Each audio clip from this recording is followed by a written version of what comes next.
अब आपके मन में आएगा कि सर, इस चैप्टर में इतने सारे टॉपिक्स हैं, शुरू कहाँ से करें और जाएंगे कैसे। तो आप बिल्कुल चिंता मत करिए और इस चैप्टर को एक गेम की तरह सोचिए जिसके 4 लेवल्स हैं। हर अगला लेवल पिछले लेवल के बाद ही अनलॉक। लेवल 1 में हम ये सीखेंगे कि आखिर वेक्टर होता क्या है, यानी उसके इंट्रोडक्शन के बारे में सीखेंगे। वेक्टर का रिप्रेजेंटेशन कैसे करते हैं वो देखेंगे। ज्योमेट्रिकल रिप्रेजेंटेशन कैसे किया जाता है। उसके बाद अगला टॉपिक है पोजीशन वेक्टर और डिस्प्लेसमेंट वेक्टर क्या होता है, इसके बारे में देखेंगे।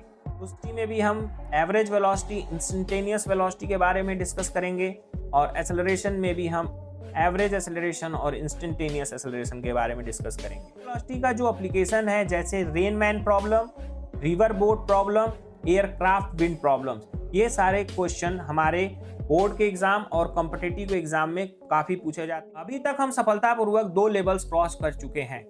लेवल 1 जिसमें हमने बेसिक टूल्स यानी वेक्टर्स के बारे में देखा, और लेवल 2 जिसमें हमने बेसिक रूल्स के बारे में देखा। टाइल मोशन से रिलेटेड टर्म्स जैसे equation of trajectory, time of maximum height, time of flight, maximum height, horizontal range, ये सब क्या होता है इसके बारे में देखेंगे। केस में हम पहला केस ये देखेंगे कि अगर कोई बच्चा है और उस बॉल को वो फेंकता है तो वो किस एंगल के साथ उस बॉल को फेंकेगा कि वो मैक्सिमम रेंज पे जाके वो बॉल गिरेगी। एक बच्चा एक बॉल को 20 डिग्री पे फेंकता है और वही बच्चा उसी बॉल को फिर 70 डिग्री पे फेंकता है, तो ये देखने को मिलता है कि दोनों केस में बॉल एक ही जगह पे जाके गिरती है। किसी बिल्डिंग के ऊपर खड़ा होकर सीधा किसी बॉल को फेंकता है, उस केस में हमें क्या देखने को मिलेगा, हॉरिजॉन्टल फायर करता है तो क्या देखने को मिलेगा, और वो अगर किसी एंगल के साथ उसी बॉल को फेंकता है तो हमें क्या देखने को मिलेगा। सर्कुलर मोशन के सबसे पहले डिफिनीशन को देखेंगे। सेंट्रीपिटल एक्सेलरेशन क्या होता है इसके बारे में। ABC Academy by Rahul Shrivastava YouTube channel में मैं फिर से आपका एक बार स्वागत करता हूं। दोस्तों, क्लास 9 में हमने मोशन को सिर्फ एक स्ट्रेट लाइन में पढ़ा था। जैसे कोई एक कार एक सीधी सड़क पर चल रही है या एक बाल सीधा ऊपर जा रहा है, लेकिन क्या हमारे डेली लाइफ में जो भी चीजें मोशन कर रही हैं, क्या वो एक स्ट्रेट लाइन यानी सीधी लाइन में ही मोशन कर रही हैं? तो आपका जवाब होगा नहीं। सोचो एक बार, क्या क्रिकेट का सिक्स, फुटबॉल का किक, बारिश की बूंदें जो हवा की वजह से तिरछी गिरती हैं, या मौत के कुएं में घूमती हुई बाइक, क्या ये सभी एक स्ट्रेट लाइन में मोशन कर रही हैं? तो आपका फिर से वही जवाब होगा नहीं। आप कहोगे कि ये सब एक प्लेन में मोशन कर रही हैं और इनका मोशन 2 डायमेंशनल यानी 2D मोशन है। अपने लेक्चर 1 में मैंने ये बताया है कि 1D और 2D मोशन में क्या डिफरेंस है। आई स्ट्रांगली सजेस्ट कि आपको लेक्चर 1 देखना चाहिए इस लेक्चर को शुरू करने से पहले। तो सवाल यह है कि इस रियल वर्ल्ड के मोशन को समझे कैसे। इसके लिए हम पढ़ने जा रहे हैं फिजिक्स का एक बेहद जरूरी चैप्टर जो कि है मोशन इन ए प्लेन, जिसको हम 2D मोशन के नाम से भी जानते हैं। अब आपके मन में आएगा कि सर, इस चैप्टर में इतने सारे टॉपिक्स हैं, शुरू कहाँ से करें और जाएंगे कैसे। तो आप बिल्कुल चिंता मत करिए और इस चैप्टर को एक गेम की तरह सोचिए जिसके 4 लेवल्स हैं। हर अगला लेवल पिछले लेवल के बाद ही अनलॉक होगा, यानी जब तक आप लेवल 1 को नहीं पार कर लोगे तब तक आप लेवल 2 में नहीं जा सकते हो। चलिए पूरे जोश के साथ शुरू करते हैं अपने गेम का लेवल 1, यानी कि इस चैप्टर का पार्ट 1। और यकीन मानिए जैसे जैसे लेवल बढ़ता जाएगा मजा और भी बढ़ता जाएगा। इस चैप्टर में आगे आने वाले लेवल 2, 3 और 4 में जाने से पहले हम लेवल 1 में कुछ जरूरी टूल्स के बारे में जानेंगे, जिससे हम आगे आने वाले लेवल्स को बेहद आसानी के साथ पार कर सके। तो आइए हम उन टूल्स के साथ खुद को रूबरू करते हैं। जैसा कि हम सब जानते हैं कि हमारे डेली लाइफ में डायरेक्शन बताने का काम कंपास करता है, उसी तरह 2 डायमेंशनल मोशन में हमें डायरेक्शन को बताने का काम वेक्टर्स करते हैं। और वेक्टर्स ही वो टूल है जिसके बारे में हमें अपने लेवल 1 में सीखना है। लेवल 1 में हम ये सीखेंगे कि आखिर वेक्टर होता क्या है, यानी उसके इंट्रोडक्शन के बारे में सीखेंगे। वेक्टर का रिप्रेजेंटेशन कैसे करते हैं वो देखेंगे। ज्योमेट्रिकल रिप्रेजेंटेशन कैसे किया जाता है। उसके बाद अगला टॉपिक है पोजीशन वेक्टर और डिस्प्लेसमेंट वेक्टर क्या होता है, इसके बारे में देखेंगे। उसके बाद वेक्टर्स के टाइप्स के बारे में देखेंगे कि इक्वल वेक्टर क्या होता है, नेगेटिव वेक्टर क्या होता है, जीरो वेक्टर क्या होता है, यूनिट वेक्टर क्या होता है, इन सारे वेक्टर्स के बारे में देखेंगे।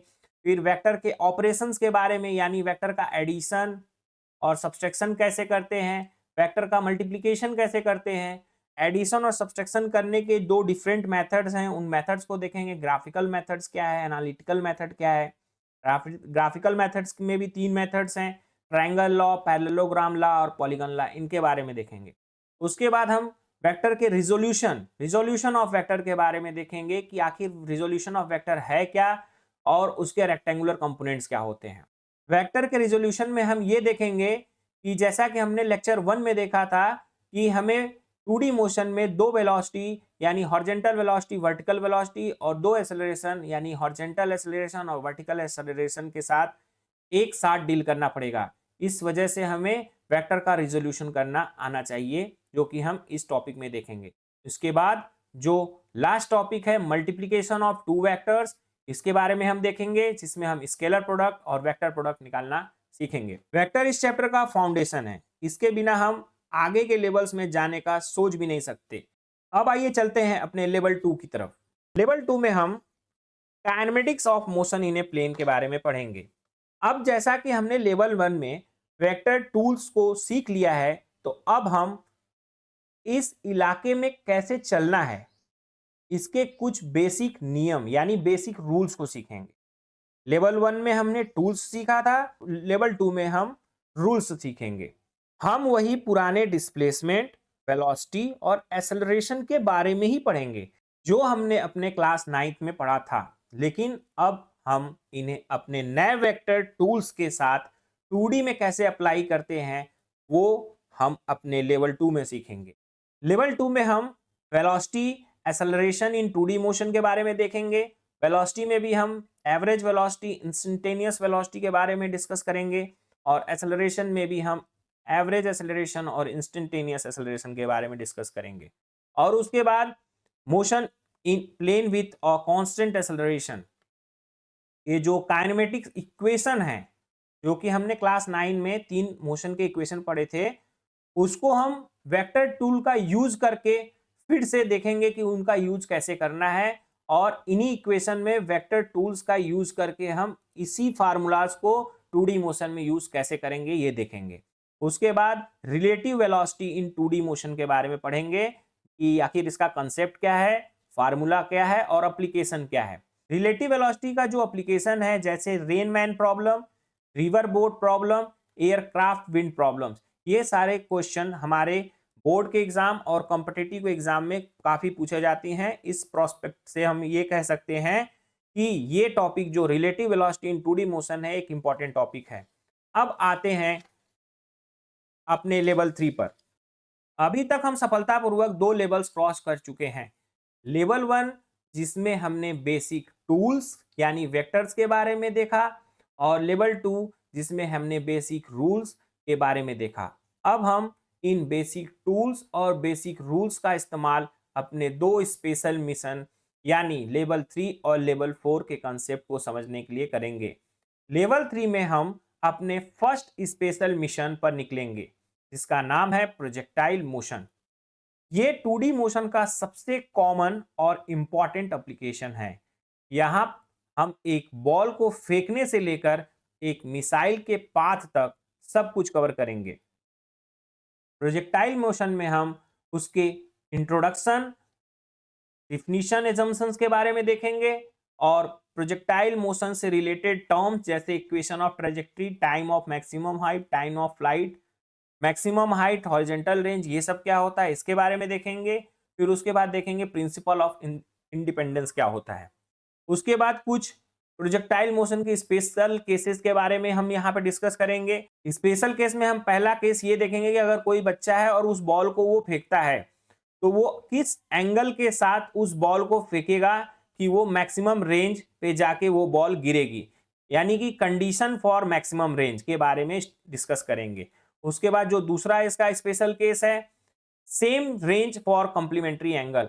अगर एक बच्चा एक बॉल को 20 डिग्री पे फेंकता है और वही बच्चा उसी बॉल को फिर 70 डिग्री पे फेंकता है, तो ये देखने को मिलता है कि दोनों केस में बॉल एक ही जगह पे जाके गिरती है। तो ये हमारा है same range for complementary angles, क्योंकि 20 डिग्री और 70 डिग्री ये दोनों कॉम्प्लीमेंट्री एंगल्स हैं। उसी तरीके से अगर हम बात करें इसके स्पेशल केस 3 की, तो इसमें हम projectile fired from a certain height, अगर कोई बच्चा किसी बिल्डिंग के ऊपर खड़ा होकर सीधा किसी बॉल को फेंकता है, उस केस में हमें क्या देखने को मिलेगा, हॉरिजॉन्टल फायर्ड करता है तो क्या देखने को मिलेगा, और वो अगर किसी एंगल के साथ उसी बॉल को फेंकता है तो हमें क्या देखने को मिलेगा, वो हम केस नंबर 3 में देखेंगे। और उसके बाद ये जो टॉपिक 4 है वो कॉम्पिटिटिव एग्जाम्स के प्रोस्पेक्टिव से एक इंपॉर्टेंट टॉपिक है, जिसमें हम projectile on a incline plane के बारे में डिस्कस करते हैं। इसको हम फर्दर डिस्कस करेंगे। लेवल 3 के अच्छे समझ के लिए हमको लेवल 1 यानी बेसिक टूल्स और लेवल 2 यानी बेसिक रूल्स की एक अच्छी समझ होनी चाहिए। तो बिना लेवल 1 और लेवल 2 क्रॉस किए आप लेवल 3 पे ना ही आइएगा तो अच्छा है। अब आते हैं हम अपने लेवल 4 पर। फाइनली अब हम दूसरे स्पेशल मिशन पर जाएंगे, जो है सर्कुलर मोशन, जिसमें हम घूमते हुए पहिए से लेकर प्लेनेट के मोशन तक के बारे में जानेंगे। इस कंसेप्ट का यूज हर जगह होता है, जिसे हम अपने सारे पुराने कंसेप्ट का यूज करके मास्टर करेंगे। सर्कुलर मोशन में हम 3 टॉपिक्स को कवर करेंगे। यूनिफॉर्म सर्कुलर मोशन क्या होता है, नॉन यूनिफॉर्म सर्कुलर मोशन क्या होता है, और मोशन इन ए प्लेन क्या होता है। इन 3 टॉपिक्स के बारे में हम डिस्कस करेंगे। यूनिफॉर्म सर्कुलर मोशन के सबसे पहले डिफिनीशन को देखेंगे, उसके बाद इनमें एंगुलर वेरिएबल्स यानी कि पोजीशन के लिए हम कौन सा एंगुलर वेरिएबल यूज करते हैं और वेलोसिटी के लिए कौन सा एंगुलर वेरिएबल यूज करते हैं, इसके बारे में देखेंगे। और उसके बाद एंगुलर वेरिएबल्स में क्या रिलेशनशिप होता है वो देखेंगे, और सेंट्रीपिटल एक्सेलरेशन क्या होता है इसके बारे में देखेंगे। फिर आते हैं अपने नॉन यूनिफॉर्म सर्कुलर मोशन की तरफ। नॉन यूनिफॉर्म सर्कुलर मोशन के पहले ये होता क्या है ये देखेंगे। टेंजेंशियल एक्सेलरेशन क्या होता है और नेट एक्सेलरेशन क्या होता है इसके बारे में देखेंगे। और इसके बाद सर्कुलर मोशन का जो लास्ट टॉपिक है, motion in a vertical plane, इसके बारे में देखेंगे कि इसका कंसेप्ट क्या है, एनालिसिस ऑफ फोर्सेस क्या है, डेरिवेशन ऑफ मिनिमम स्पीड क्या है, और condition to complete a loop क्या है। तो क्या आप इस एक्साइटिंग एडवेंचर के लिए तैयार हैं? चलिए शुरू करते हैं अपने लेवल 1 के साथ और तैयार करते हैं अपना टूल किट, जो कि है वेक्टर अलजेब्रा। उम्मीद करते हैं मोशन इन ए प्लेन का रोड मैप आपको समझ आया होगा, और आपको यह भी समझ आया होगा कि हमें शुरुआत कहां से करना है और लास्ट तक हम इस पूरे चैप्टर को कैसे लेके जाएंगे। अगर आपको इस एडवेंचर में मजा आया और हर कंसेप्ट क्रिस्टल क्लियर हो गया, तो इस वीडियो को एक लाइक जरूर देना, अपने उन दोस्तों के साथ शेयर करना जिन्हें इस चैप्टर से डर लगता है, और देवीसी academy by Rahul Srivastava channel को सब्सक्राइब करके नोटिफिकेशन बेल दबा लें, क्योंकि हमारा अगला मिशन होगा इस चैप्टर के हर एक टॉपिक को क्रिस्टल क्लियर करना। मिलते हैं अगले वीडियो में एक नए मिशन के साथ। तब तक के लिए कीप लर्निंग, कीप एक्सप्लोरिंग। जय हिंद, जय भारत।